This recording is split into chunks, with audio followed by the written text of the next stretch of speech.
Hi and welcome to my channel. My name is Chrissy Hodges. I'm so glad you're here. I talk all things OCD, in particular pure OCD, which is the community name for people who experience intrusive thoughts and mental rituals. It also happens to be the name of my book, Pure OCD, The Invisible Side of Obsessive Compulsive Disorder. I'm a certified peer support specialist working with people all over the world, providing support as you are working toward recovery in whatever stage that is.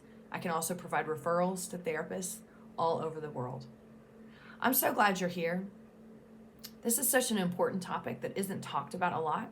In fact, a lot of us don't even think that we have the right to grieve, or that we should be able to, or that grief might be too big for us to engage with when it comes to OCD. So I just did a podcast with someone, and it isn't out yet, but she asked me about this question, and when I answered it, I got really emotional. And I wondered why, and I realized that this isn't something that I talk about often. I have done videos on grief, and you may have seen them. But I want to talk about my personal experience today in hopes that it will help you in whatever stage you're at, either in the grief process or in your OCD recovery. Also, NoCD, NoCD is an app. Inside the app, they have all kinds of ways for you to connect to other people around the world who live with OCD. And connection, as you know, is so important to help you feel less alone. They also provide telehealth in many, many areas in the world. So if you're looking for ERP with telehealth, go to treatmyocd.com. So I'm gonna tell you, this is the question she asked. She asked me, what are two things that you have learned? It was some degree to this. I'm probably not saying it correctly, but she was like, what has helped you heal the most in your recovery? And I said two things. The first thing I said was, one of the things I said was community, connecting to people, knowing that other people go through this, that I'm not alone, huge in my healing process, especially in the groups that I run. If you're interested in those, go to chrissyhodges.com, reach out to me. But the second thing was being able to grieve what I went through and what I go through with OCD. I must explain that to you. Now, I've talked about grief before, and a lot of the things that we can grieve and should grieve in our experience with OCD, the milestones lost, the times that OCD came in and sabotaged things. They took, growing up, like all those things that you think are supposed to be special, that you just want everything to be okay, like your first love, your 16th birthday, your graduation, getting your driver's license. I'm sure as I'm like rattling all these things off, you can think about all the ways that OCD can hijack all of these. But those things can get taken away by OCD as you become an adult, when you get married, when you have a baby, when you get a job, when you graduate college, all of these things, OCD can come in and just hijack and take that away from you. Those things are grief worthy. Grieving who you could have been, grieving the loss of your childhood, grieving the loss of years that you may have struggled with this, grieving the impact it may have on relationships. So there's grief all over the place. But I want to specifically talk about my experience in hopes that it will resonate with you a little bit. Many of you know my story. I struggled for 12 years. No one knew I was struggling. I was the epitome of what anybody should have been at that time, like successfully, I strived for that. So no one would know just what was going on inside of me. So I had straight A's. I, got full ride to college. I ran cross country for my college. I was in a sorority. I was, as social as I could be. So people didn't know that anything was wrong. And I had a mental breakdown when I was 20 after the death of my cousin. And the grief was too hard to handle, along with the mental illness. And I attempted suicide and was hospitalized and luckily diagnosed with OCD. I was fortunate to be able to afford therapy and to find a therapist that could provide telehealth. Not telehealth back then. It was phone therapy across state lines. Dr. Stephen Phillipson was my therapist way back in the day, 25 years ago. And I was lucky. Okay, so I just want you to know that I know that. I was lucky and privileged to be able to find that kind of therapy at that time. I found him on AOL dial-up. I got effective treatment, and here's what I thought. Okay, we're done here. You know, I had sexual orientation, OCD, emetophobia, and religious scrupulosity. That we're all done, right? I know how to manage this. We're done. OCD is no longer. I conquered this. We're done. And there was still something inside of me that was super uneasy. I was still not happy. And I remember thinking when I was in the trenches of OCD back in the day, I remember thinking, if only I didn't have all these thoughts, if only I didn't have to deal with this, life would be so easy. Life would be so great. I would never take a moment for granted. But I didn't understand why. After therapy, there was still something deep inside of me that just was unhappy or scared or unsettled. There was something, I couldn't pinpoint it. I'm going to tell y'all, I remember when I graduated from college. So I graduated from therapy, which was my greatest accomplishment ever at that point. We did not celebrate that, but we did celebrate my graduation from college. I'm being bitchy, sorry. But I graduated from college, and then I went out to find who I was. How the fuck do you find who you are when you've been lost in OCD for 12 years? Right? And that was the first big issue for me. I had no idea who I was. I had been under the thumb of OCD for so long in every aspect, just bowing to whatever it needed me to do to survive. So I didn't know who Chrissy was. And the facade that I created wasn't who I was, or it wasn't who I wanted to be. It was the only thing I knew how to do to make it, to get by. So I didn't know who I was. And here I was, graduated from college, supposed to start some life when I don't even know who Chrissy was at all. And I remember going to the library and looking for books on guidance on how to navigate your 20s. And I thought to myself, I should write a book called The Terrible 20s, especially The Terrible 20s with a mental illness, because I felt so lost. Here I am, this newly graduated woman, you know, facing a world that I didn't know anything about, first of all, and I didn't know who I was and how I fit into the world. And the grief started. But I denied the grief. I should not be sad. I should not be angry. I should be grateful I got treatment, pull myself up by my bootstraps. Like that is, you know, don't be a victim. That shit is over, and now move on with your life and go be happy, because that is what you need to do. But I couldn't. Trauma. The trauma of what I had been through, the incessant, you know, intrusive thoughts, living for so long, not knowing who I was, just, you know, being a slave to my brain, the suicide attempt, the hospitalization, all of that trauma I was carrying around and was preventing me from even being able to feel like I belonged in life, let alone know who I was and where my place was. So I escaped. I went out to Colorado. I'm still here. That was 23 years ago. And I just thought, the only thing I could think was wide open skies, you know, mountains. I will connect to myself. I'll find myself out there. I will. I was like, I'm going to find myself. And lots of people say that. Who cares? It is what you do, right? So I moved out to Colorado. And over the next 10 or so years, I tried out every brand of Chrissy I could. There was this cup. It was like, I like to describe it as this cup inside me, right? That had no bottom, right? And I was filling that cup with everything I could. Okay, I was filling it with, you know, love, people that I would meet, and hopefully love will fill that up. Nope. Sex. Nope.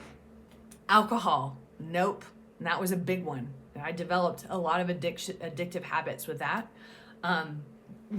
Job, you know, some sort of prestige job, you know, nope. Athleticism, nope. Money, nope. Marriage, nope. I was trying to fill it up with everything, and it was bottomless. So everything I put in there would just go right through, and I still felt empty. And there was still this thing looming over me, what I had been through. That part of me that I just refused to connect to because I was so ashamed and embarrassed. I didn't want anyone to know about what I'd been through. I didn't tell anybody. My family, my close family knew because obviously I was in the hospital and things like that. But I didn't tell any of my new friends. I didn't tell anybody out in Colorado. I was too scared. What if they knew? I didn't even know how to reconcile what had happened to me. I wanted to forget it. I wanted it as far away from me imaginable. But you can't escape what you've been through. You can't escape the things that make you who you are. And if you're denying that and trying to fill that cup with things that have nothing to do with your base, who you are inside, which, by the way, is good enough. It's good enough. I know you needed to hear that, and I know you don't believe me, but it is. When you're trying to fill that void with things that cannot fill the cup, you feel empty and alone. What I needed was to grieve. What I needed was permission to say, this wasn't fair. Why did this happen to me? What did I do to deserve this? Now, we all know there are no answers to that. But it's okay to contemplate that. It's okay to put an emotion with those questions. You're allowed to be pissed. You're allowed to be sad.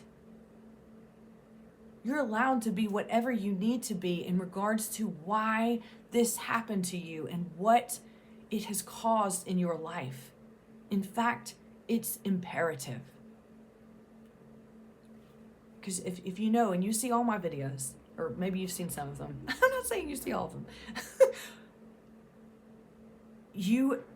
This didn't happen, this happened to you. This didn't happen because of something you did. If it was something that we did, if I slapped my sister up the face and then I developed OCD, I'd be like, well, I'll never slap her upside the face again, and then OCD will go away, right? That's not how it works. You didn't deserve this. This happened to you. Remember my video about self-blame? When we cannot find a reason why we can self-blame and it's our fault, and then we can correct it moving forward, it impacts our self-esteem, thus the cup inside. So for years and years, I tried so hard to fill that cup with no avail. I was angry, but wouldn't even allow myself to experience anger. I was lonely. And I said this on the podcast, and this was the emotional piece for me, was I don't know which was worse. The 12 years before I knew it was OCD, when I was alone and suffering, or the 13 years after, when I knew what it was and had treatment and still felt just as lonely.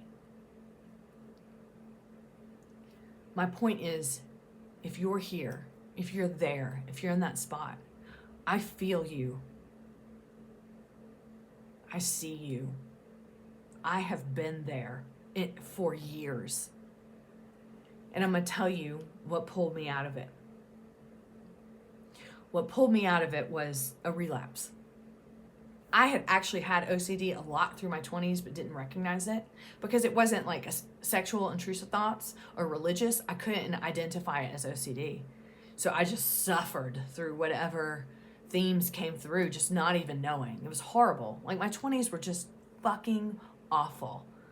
I was erratic. I was doing anything and everything I could just to numb myself out from experiencing the fallout from what I'd been through and when OCD would show up. It was such a tough time. In my 30s, I had a relapse. It was harm OCD. I think I was 33. I thought I was killing people in my car, and I thought I was doing hit and run. I thought I was murdering people and didn't know it. And then I had relationship-themed OCD on top of that. It was horrible. And they were both intertwining. And then it was like this whole meta OCD on the top of it. This isn't really OCD, and I'm making all this up, and I'm a whole liar. And I mean, it was so bad. It took me a month and a half to realize this was even OCD. And I was so deeply entrenched. And that's when I realized I cannot do this anymore by myself. And I cannot hold up all of these emotions. This shit didn't happen, or this shit wasn't my fault. I can't do this anymore by myself. And that's when I decided to do advocacy.